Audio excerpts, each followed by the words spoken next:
Welcome to Wednesday. There's a little lag in my computer, so I hope that there's not a lag there for you guys watching this. Happy Wednesday. It's time for Coffee Talks. So today's Coffee Talk is coming directly from some counseling sessions that I've had over the last few weeks, and I feel like there's a recurring theme. So whenever there's a recurring theme, I know that a lot of people are thinking about it. So today we're going to talk about convenience foods.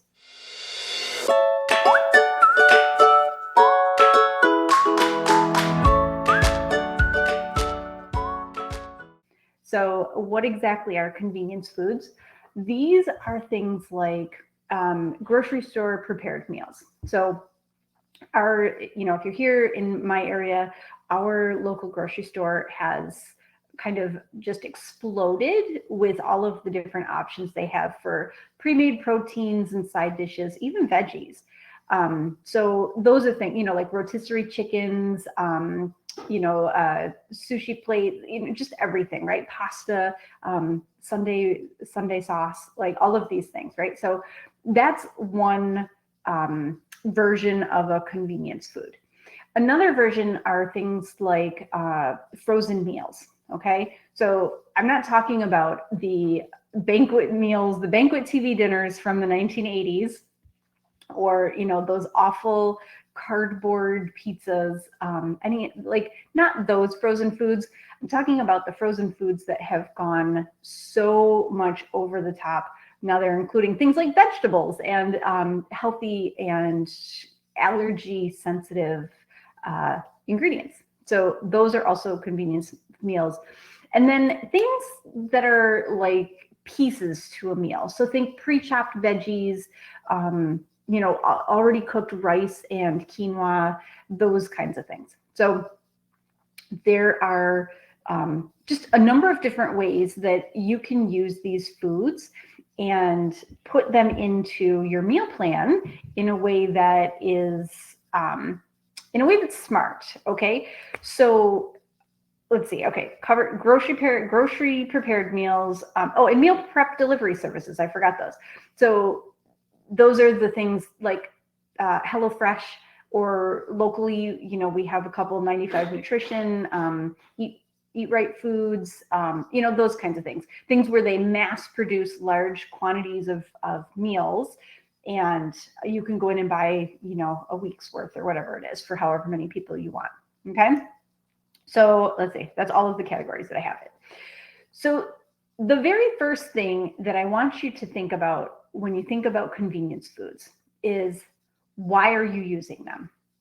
If you're spending the extra money to get convenience items so that you have more time to scroll on Instagram, or you have more time to binge watch the latest season of whatever is happening right now, so see, I don't even know what the latest season of what is.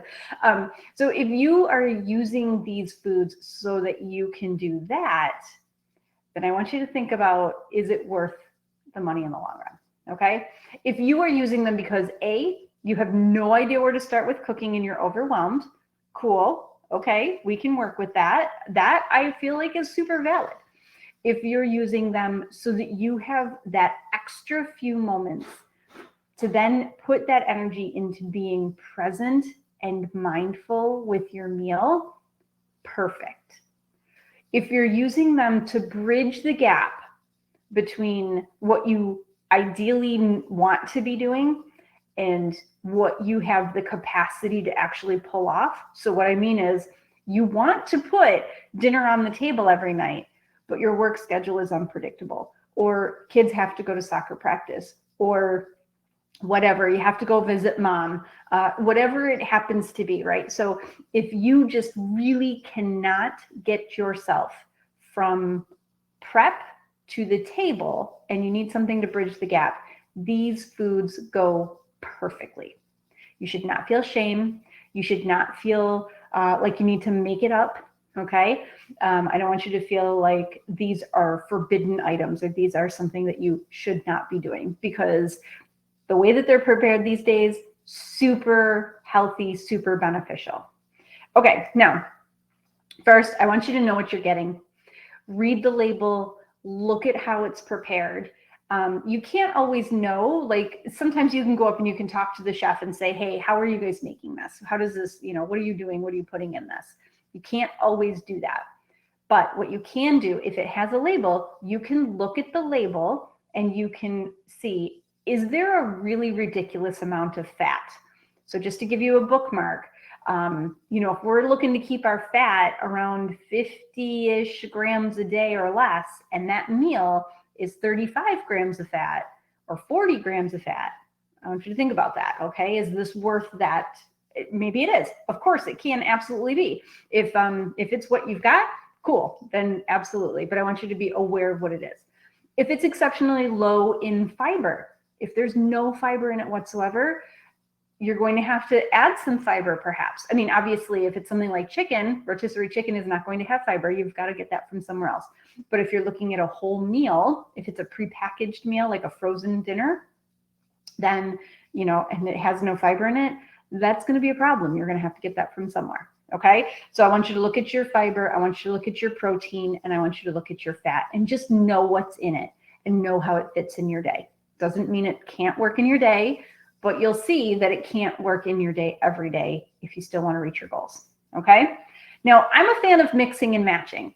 So this means that on a day when shit goes crazy, because as it sometimes does, you don't have time to, maybe chop the vegetables to make your soup or make your stew or whatever it is that you're making. You can buy those vegetables already chopped. A couple bucks more, but that's okay. It's totally worth it, right? If I don't have to stand there and chop these stupid vegetables, then cool, right? So that might be one option. You might buy the protein and have the sides at home already, right? So maybe you use the rotisserie chicken, but you already have everything else that you need to make chicken tacos. Okay. So think about how you're going to be using these foods when you use them. Okay. Mix and match. Or is it lunch? Is it a stopgap for lunch because you have a really busy week and you need to just plug in one meal? That way breakfast is home cooked, dinner is home cooked, but lunch, perhaps you take a shortcut. Nothing wrong with that whatsoever. One of the good things about these, pre-packaged or pre-cooked or pre-prepped foods is a lot of times they're very well portion controlled, right? So if we're looking at healthy frozen dinners, so there's a couple that I really like. I really like the Amy's brand. A lot of different varieties for allergies, for food intolerance, for and they're sustainably processed, right? So I like that. A lot of times they're organic, so those are a good one. Another one is Kashi. Again, organic. I love that. Using whole grains, sustainably sourced. I love that. Be kind to our environment. And then another one that is maybe a bit more budget friendly, maybe a little bit more accessible, is going to be Healthy Choice. Okay, so those are another good one. So when I'm thinking of these are portion controlled. You don't have to think about it. You don't have to weigh anything. You don't have to measure anything. It's a portion. So if you're struggling with portions and you have a heavy hand with the serving ladle, then these might be a good place to start while you play around with getting to know hunger signals, satiety signals. When are you full? Okay. So these can be a really valuable tool. You can put them in whenever you need them. You feel like your portions are getting out of control. Buy a few frozen lunches. See if you can rein it in. Okay. Again, freeing up time to be present with your meal.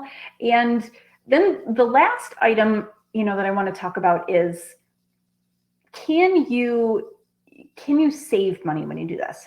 Now, I was at the grocery store this morning.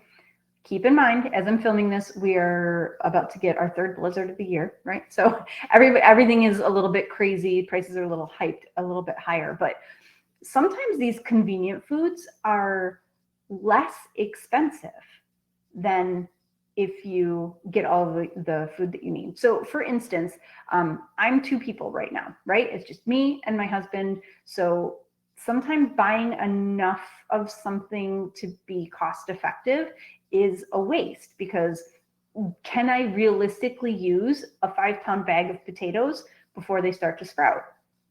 Probably not, right? So in that case, it might make more sense to get, maybe the stew pack that already has the potatoes, the carrots, the celery, and all that, right? So that might make more sense. A lot of times these convenient items are packaged, because they're packaged in bulk, you can actually save a little bit of money when you do that. So it's up to you. Kind of take a look at it. So I know that like one of the local companies that does meal prep, that you can go in and you can buy the portioned out meals. You can get one of those for like $7-8 each. Now, in order to buy the chicken and the rice and the veggies and do all of that, I'm spending probably the equivalent to that. It's probably going to work out to be exactly that, but my time. Okay, so what is my time worth? So a lot of times, if you do the math on it, they're really not that expensive. Okay, so sit down, look at why you want to do it, and look at how it is going to play into your goal. If you're just, like I said, if you're just using convenience foods because you're brain dead, okay, that's a possibility. It happens to me a lot, right? You just can't think, so you have to grab one. But if you're doing it every single day because you're not putting the effort in, then you're going to get what you get, right? So I want you to think about that. What is your goal? Where are you hoping to be? And how are these going to bridge the gap? And then accept it. Be proud of yourself for figuring out this way to do something a little bit differently. And then let it go. Don't feel shame. Don't feel remorse. Don't worry about any of that. Okay. Let me see if it's going to let me share my screen. It is. Okay. So hopefully you're looking at this little worksheet, and I'm going to drop it below in the comments, or I'm going to drop it below for you guys that are watching this in the community. And here's where you start. Okay.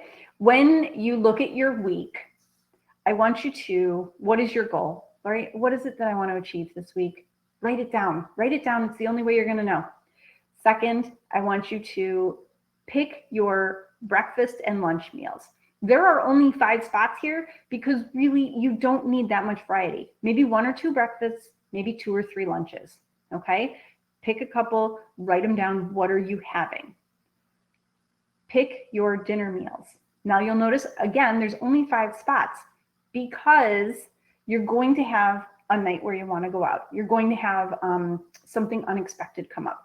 Only plan for 5, okay? Only plan for what you know is going to happen.